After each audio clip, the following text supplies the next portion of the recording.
So I guess, if they're hiring a couple of comedy greats such as yourselves, that your job is to bring a bit of anarchy, a bit of silly to the table. Do you think that that was the remit here? I I hope. Nice. I think um I think we did do that, Andy. Complete I agree. think that I think that everyone involved in the production brought what they do best and fused it with this Tony McNamara, like dark, cerebral, also grounded sensibility that is his hallmark and what makes him one of the greats of our time. And so we all brought what we do and found its place within that. And um, I always bring anarchy no matter where I go. I can't help it. Damn straight. Is that, I just wonder. I mean, there is something about all of these people. There's not a lot of love lost between these friends. They can be pretty unlikable at times. Yet, as an audience, we want to spend time with them. So I just wonder. Well, coming to you, Andy, just if could you just describe this relationship for us and what makes it so wonderfully dysfunctional? The Barry and Amy relationship, Yeah. I think they are sort of emblematic of a lot of couples I know, and I think people I've talked to share this, which is you're not sure what it is exactly they get out of it and why they're together, but they're always together and they never break up. And part of the fun of that for Kate and I was finding sort of roads to showing that, and part of the it being really confusing is part of why it's funny and intriguing to us, I think. Again, I don't want to speak on your behalf, my friend. No, it's true. It's true. Okay, great. I also think that they are both of these characters are, they both think that they're funny, but they're not that funny. Whereas Ivy and Theo really are funny. The characters themselves have great senses of humor and make great jokes and are funny. And Andy and I played two people, I think, who made jokes that were not funny, but hopefully are funny to the audience by dint of not being that funny. I mean, there's an interesting thing that happens here because like when you watch it, it feels like really tightly scripted, but then at the same time, I can't imagine that the scenes that you guys are in particularly could have been that tightly scripted. It feels like loose. It feels very fizzy. I Well, mean, thank you. Thank you. We did, um, we improvised, we kept it loose. We also did it exactly as scripted. The script was not, it was just flawless. There was nothing really to add except for, you know, we wanted to have a bit of fun for ourselves, and then some of that made it in, and um, but it was like it was all there in the script.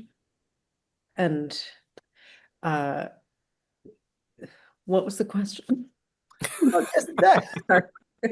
Okay. You were doing very well for someone that couldn't remember the question. Sure, sure. No, oh yes, so there was the looseness came from, I think, the natural list, the naturalism of the dialogue as scripted.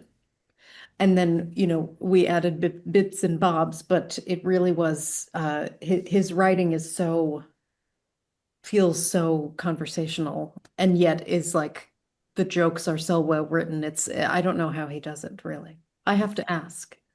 Well, I guess Jay was really instrumental in that. I mean, I know you've worked with Jay before, Kate. So I'm actually going to ask Andy if that's all right to sort of just what I mean, like, he you couldn't be in better hands, right? But what's the reality of working with Jay? How does he get these brilliant performances, these iconic performances in comedy out of his actors? I mean, my experience with him was he gives you room to explore it a little bit. I mean, we're talking about someone who worked closely with Mike Myers and Ben Stiller to start, who are two of the most like powerhouse comedy people of the last, 2, 3 decades. And I think because of that, he understands that comedians write for themselves in a way no one else can. It's the reason we got to the place of being a comedian, is because we understand how to present ourselves in a way that will elicit laughter. And, we can go back even further and be like, we've honed that skill in order to survive, but now we get paid for it, which is nice. But so I think Jay, he's magical because he gives you space and he lets you do things you want to do, but he also is completely macro, making sure it's all moving forward, and that the things that he knows from the script are going to be what the focus are once you get to editing are being focused on, and that he's covering it all. He's getting it scripted. He's getting it playful. He's doing all the things you need to do because he's done it a million times and he's just fully in his element on set directing. So I guess that's a long way of saying he just makes you feel at ease. And like, he's so calm and thoughtful and kind that even there'd be a moment here or there where he'd be like, yeah, we actually, we've got about 30 seconds left before we got to wrap. So if there's anything you want to try, and I'd be like, what? Like, anyone else would be like, go, go, go, go. And he just doesn't go there. That's not his personality. And it for me, it made me feel very at ease. Brilliant. You felt that, as an audience member, you kind of felt that. It felt light and fun. Yeah. And intuitive. I'm going to finish with you, Kate, if that's okay. But no, you mustn't finish me. But yeah, I always think it's interesting when you've been in a film like this and you've been in part of it, you've seen part of it made, but when you go and watch the movie and there's this whole other part of the film that you didn't know about. What was it like watching Benedict and Olivia and watching this relationship fall apart for these two actors that personally I love so much?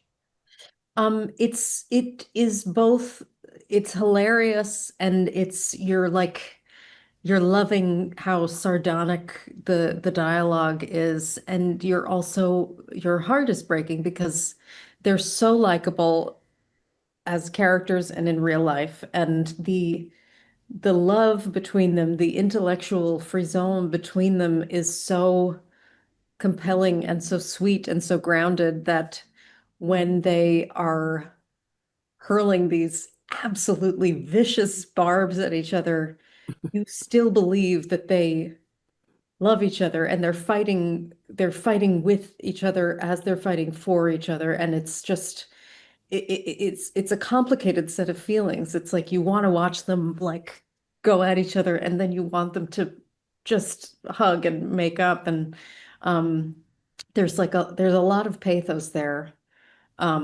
mixed in with all of the like delicious dialogue, and I just think it's wonderful to watch.